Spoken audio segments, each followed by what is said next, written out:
On the 9th floor of the Asch Building in Lower Manhattan, there was a door. The door was locked.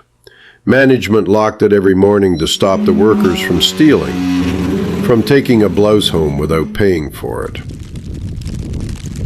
On March 25, 1911, the building caught fire. The workers ran to the door. The door did not open. 8 months later, a Manhattan jury deliberated for 1 hour and 50 minutes. Then they found the men who locked that door not guilty, on all counts.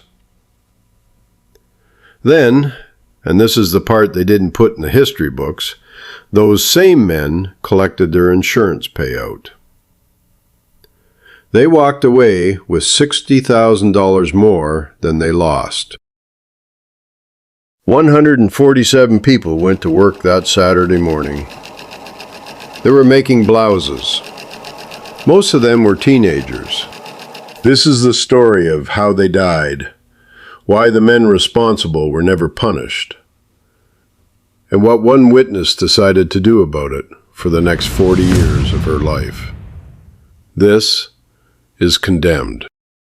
In the spring of 1911, the highest floors of the Asch Building on Washington Place in Greenwich Village were considered one of the finest factory spaces in New York City. 10 stories up, flooded with natural light, wide open floors. The Triangle Waist Company made blouses, shirtwaists they called them, the kind of white cotton blouse that every woman in America wanted to wear. The company was owned by two men, Isaac Harris and Max Blank. Between them, they had built something close to an empire. Triangle Waist was pulling in $500,000 a year. Its owners lived on the Upper West Side, kept servants, sent their children to private school. Harris and Blank were known throughout the garment industry as the Shirtwaist Kings. And in the 3 floors they leased on the 8th, 9th, and 10th stories of the Asch Building, 500 people came to work every day. 500 people, mostly women, mostly young. Italian immigrants, Eastern European Jewish immigrants, some as young as 14. They sat at long rows of wooden tables, bent over sewing machines, cutting fabric, trimming thread. They worked 9 hours a day on weekdays, 7 hours on Saturdays. Saturdays were mandatory. They were paid between $7 and $12 a week. The windows were large, but they didn't open far. There were 2 staircases serving the factory floors. The Washington Place staircase was kept locked. Management said it was to prevent workers from stealing, from slipping out the door with a blouse tucked under an arm. There was 1 freight elevator. There was 1 fire escape, a single rusted exterior metal ladder attached to the back of the building. It ended 1 story above the courtyard. If you reached the bottom rung, you still had to drop. Fire inspectors had noted concerns about the building before. There was paper everywhere, fabric scraps piled in bins that hadn't been emptied, barrels of oil, cotton tissue thin enough to be transparent. The concerns were logged, nothing changed. On the morning of Saturday, March 25, 1911, 500 people came to work. It was almost quitting time when everything changed.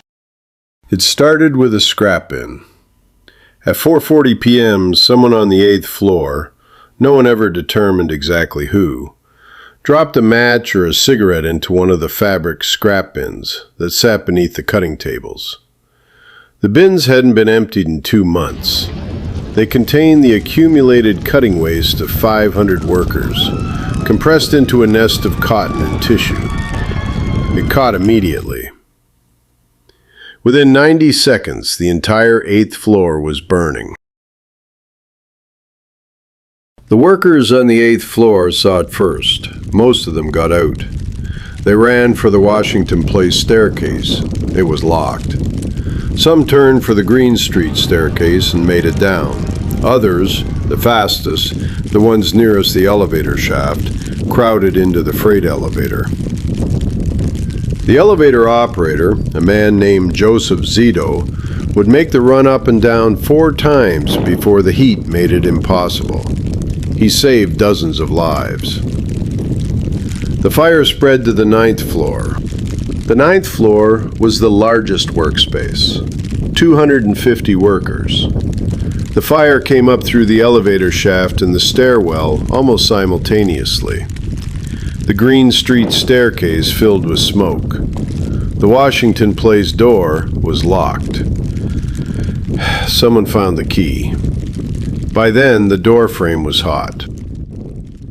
On the 10th floor, Harris and Blank were in the executive offices with their families. The owners sometimes brought their children to work on Saturdays. A bookkeeper named Mary Alter called up to warn them. They took their children and climbed to the roof. From there, students from New York University Law School, 1 floor up in an adjacent building, reached over and pulled them to safety. Harris and Blank survived. The fire department arrived in 4 minutes. Their ladders reached to the 6th floor. The factory was on the 8th, 9th, and 10th floors.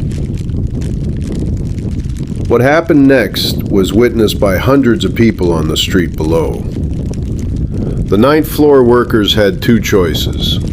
They could stay inside, or they could go to the windows. Frances Perkins was 29 years old. She was eating lunch at a friend's home on Washington Square North when she heard the fire bells. She ran outside and pushed through the crowd to the corner of Washington Place and Green Street. She would later say, "I can't bear to think about the scene." And then she spent the next 40 years thinking about nothing else. What she saw, what everyone on that street saw, was this. Young women standing on the window ledges of the 9th floor, 10 stories above the pavement, their skirts catching in the wind. 147 people died that afternoon. 54 of them jumped or fell from the windows. The bodies landed on the pavement and on the tops of the fire hoses. The weight of the bodies burst the hoses. Firefighters reported that when they spread the nets to catch the falling workers, the nets tore. A reporter from the New York World named William Shepard filed his dispatch by telephone while standing in the street watching it happen. His editors ran it on the front page the next morning, virtually unedited. It remains one of the most harrowing pieces of eyewitness journalism in American history. He wrote that the crowd went silent. People who had been shouting, calling up to the windows, screaming for the fire department, simply stopped. In 18 minutes, it was over. The fire lasted 18 minutes. 146 workers died in the building. 1 more died in the hospital. The average age of the dead was 19. Investigators found amid the wreckage on the 9th floor the charred remains of the Washington Place door. It had been locked from the outside. The key was in the possession of Isaac Harris. The city of New York was furious. 200,000 people lined the streets of Manhattan on April 5, 1911, to march in the rain in memory of the dead. Another 400,000 stood and watched them pass. The district attorney's office moved quickly. Isaac Harris and Max Blank were indicted on counts of first and second-degree manslaughter. The charge, essentially, they had locked the door. They had known the door was locked. Workers had died because the door was locked.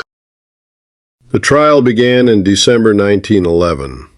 The prosecution's case rested on a single legal argument, that Harris and Blank knew the Washington Place door was locked while workers were inside, and that this knowledge, that locked door, had directly caused the deaths on the 9th floor. District Attorney Charles Whitman had assigned the case to his lead prosecutor, Charles Bostwick. The case seemed airtight. The door had been locked, the key had been in Harris's possession, 100 witnesses had survived. The defense called one witness who changed everything. A woman, a former worker at the factory, testified that on the day of the fire, she had personally seen the Washington Place doors standing open. She could not explain why other witnesses said otherwise. She could not explain the locked door frame. She simply said she saw it open. The defense's strategy was not to explain the fire. It was to create doubt about a single specific moment, whether Harris or Blank had personal knowledge on that particular Saturday that the particular door was locked at the particular moment it mattered. The jury deliberated for less than 2 hours. Not guilty on all counts. The foreman of the jury later explained that the jury believed the owners might not have known the door was locked on that specific day. Might not have known. In the crowd outside the courthouse, a young woman who had survived the 9th floor fire recognized one of the jurors. She walked up to him on the sidewalk. She said, "I saw my sister fall from the 9th floor. What does it take?" He did not respond. Now comes the part of the story that was not in the newspapers. Isaac Harris and Max Blank had insured the Triangle Waste Company's contents for $199,000. The fire marshal's assessment of the actual property loss, approximately $140,000. Harris and Blank collected the full insurance payout. They profited, net, approximately $60,000 from the fire that killed 147 of their employees. They reopened the factory within a year. In 1913, the New York State Department of Labor cited them for, among other violations, locking factory doors during working hours. They paid a fine of $20. $20? The families of the dead had filed civil suits. After 4 years of litigation, Harris and Blank settled. Each family received $75. $75 per life. Frances Perkins never forgot the corner of Washington Place and Green Street. She said so, repeatedly, for the rest of her life. She would say, "The New Deal was born on the corner of Washington Place and Green Street at 4:45 p.m. on Saturday, March 25, 1911. She went into government. She became the most effective labor reformer in American history. She served as Secretary of Labor under Franklin D. Roosevelt for 12 years, the first woman to serve in a presidential cabinet. She oversaw the creation of Social Security, the minimum wage, the 40-hour work week, child labor laws, and occupational safety regulations that were eventually adopted by every state in the Union. She did not become famous the way politicians become famous. She was not glamorous. She was effective. There is a difference.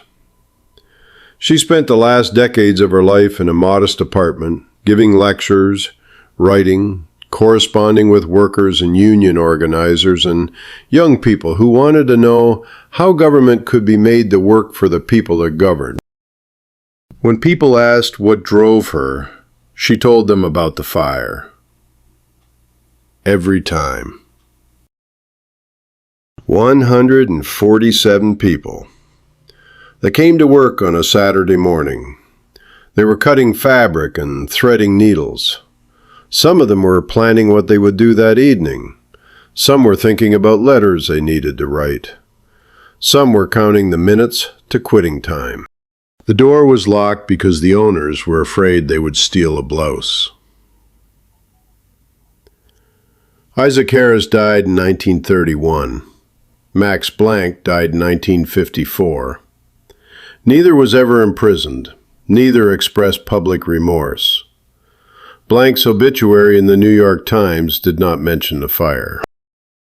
The Asch Building still stands at 23 to 29 Washington Place in Lower Manhattan. Today it is part of New York University. There is a bronze plaque on the exterior wall listing the names of the dead. The 9th floor is now a classroom. Every year on March 25th, survivors' descendants still gather at that address. They read the names aloud, one by one, all 147. It takes a long time. They do it anyway.